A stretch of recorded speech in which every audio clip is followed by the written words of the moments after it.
Beleza? Quem estiver chegando no canal e não for inscrito, se inscreva, curta, compartilhe e ajuda a gente a estar criando conteúdo. Beleza? Hoje eu vou tirar uma dúvida de vocês aí, que muita gente pergunta sobre a questão de remover a pintura ou não. Aqui eu vou estar mostrando para vocês um exemplo de um carro que não há necessidade de fazer a remoção da pintura. Remoção com removedor pastoso, que seja. No caso, uma pintura queimada. Ó. O porquê que não precisa remover? Porque é somente tinta e o verniz que estão queimados. Então, basicamente, na hora que você lixa, ele sai e fica nessa condição aqui, ó. O capô eu consegui remover sem agredir, sem usar removedor, sem agressão de lixa. E ó, o primer original tá mantido aqui. Vou mostrar aqui o teto, ó. O Alfredo. E aí, Alfredo? Fala oi aí. Oi. Ó, o Alfredo tá raspando aqui, ó. A gente tá raspando só o material da parte de cima, com um rasquetinho, só para manter, tirar aquele material crequelento aqui, ó. Esse caso tinha cola, então por isso que a gente teve que começar a raspar. Mas tá ficando já o primer original aqui, que é um desbaste, e depois a gente lixa e isola somente o necessário. Se medir a camada, da mesma camada do original. Beleza? E depois eu vou estar mostrando para vocês aquele carro ali de exemplo de um carro que tem que fazer a remoção de pintura. Beleza? Se o pessoal tem muita dúvida de raspa ou não raspa, nem sempre precisa deixar na lata.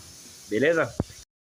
Já neste caso aqui, a gente já tem um exemplo de um carro que tem que ser removida a pintura. Por quê? A pintura é como a pele, né? Vamos dizer assim que é quase a mesma coisa. A diferença é que a pele precisa respirar. E a pintura é um filme fixo que não precisa. Aqui queimou o verniz, mas identifica no meio deles aqui, ó. Tá vendo os pequenos furinhos que tem? São poros abertos. Então aqui, se você só lixar, isolar a peça e aplicar qualquer material por cima, essas pequenas partículas vão pequeno furo, cara, eles estão até lá embaixo e isso acaba voltando.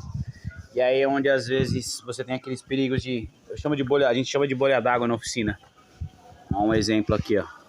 Verniz todo queimado, assim como aquele ali estava queimado, porém lá era original, aqui não é original.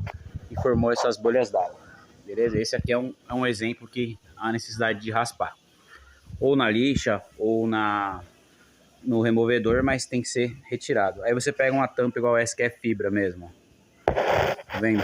Mesmo detalhe. E remover na lixa. Aqui você pode usar o removedor. Beleza? Isso são os casos normais. Quando não, a gente tem aquele caso de pintura rachada, que é um excesso de material. E aí, vai por aí.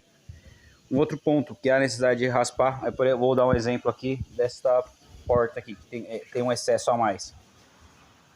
Aqui você vai ter um degrau grande da funilaria.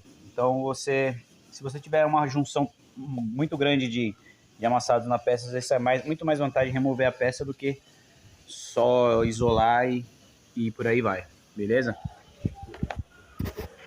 Outro ponto crítico de pinturas antigas, esse carro aqui, ele tem massa no teto, até que um excessinho razoável. Aí você só desbasta e dá um fundo. Qual que é a garantia que você tem que entre as fissuras aqui, ó, da massa, de que não entrou nenhum tipo de umidade que não pode dar um risco de desplacamento? Beleza? Então, a explicação para vocês aí sobre raspar ou não raspar seria isso daí, um comparativo entre uma pintura que praticamente é original, com uma repintura que tem um excesso de material e uma reação química. Vou usar um exemplo aqui, essas bolhas d'água mesmo aqui, ó, não necessariamente só dá em carro que é repintura, também isso aqui também acontece bastante em pintura original. Como que acontece? Um carro que fica muito exposto à umidade. Exemplo, em regiões que fazem muito frio de madrugada e durante o dia bastante sol. E aí normalmente regiões assim tem a umidade relativa do ar mais alta. Vou dar um exemplo de Joinville que eu morei lá, tinha esse caso de você enxergava bolhas d'água no carro. No Corsa Branca ele tinha. E não era um carro que tinha material, nada. Beleza? Então é isso aí. Para quem tem dúvida de remove ou não remove, um explicativo aí para vocês. Aí eu acho que dá uma dica. Beleza? Então, videozinho curto, mas para explicar sobre explicações aí de pintura. Beleza? Tamo junto, rapaziada. Se inscrevam aí. Valeu!